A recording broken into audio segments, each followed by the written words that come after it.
ទេវាំងដៃជាងដាប់ផ្ដាំលើប្រាំងសេឡាកម្ពុជាដែនដីអង្គចាកិត្តិនាមថ្លៃថ្លាលើដែនបុរីទេវរាជាប្រកបដោយអង្គប្រាជ្ញានៃមហាបារមីព្រាមដូចស្ដេចនាងប្រថាប់នៅលើផែនដីម្ចាស់ដំរីក្បាល3កណ្ដឹង3ពាន់ចាយន់ចងខ្សែសិល្បៈគុណខ្មែរក៏ក្រើកដូចកលន់ដូចចម្លាំងរុងរឿងនាប្រសានបាយយន់ឈោត្រឹងរឹងមាំទុកធ្វើជាគេ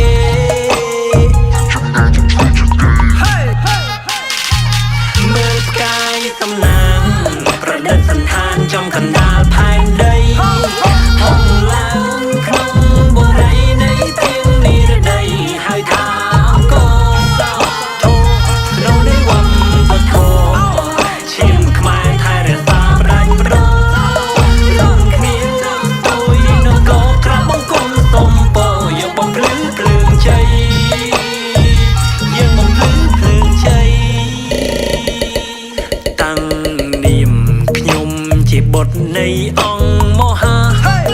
សូមផ្ញើសំនៀងវោហាចាលើសាំងស្ត្រាតម្រាពិជ័យជូនជនរួមជាតិជូនមិត្តជូនញាតិជូនដល់អង្គថាបតីពួងយើងរួមគ្នាបង្កើតប្រវត្តិសាស្ត្រថ្មីយើងទុំស្គរជ័យនៃវងត្រកូល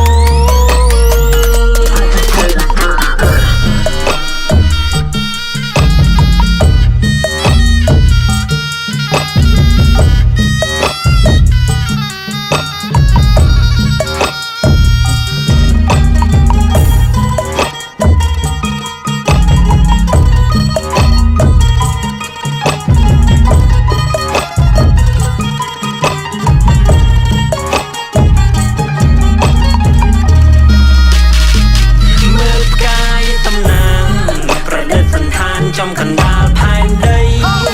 ហងឡើងក្នុងបុរីនៃទៀងនិរដីហើយថាអង្គ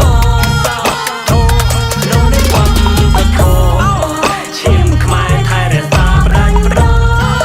លំគ្នាទៅទុយនៅកោក្រាបបង្គំសុំពោយកបំភ្លឺភ្លើងជ័យយកបំភ្លឺភ្លើងជ័យ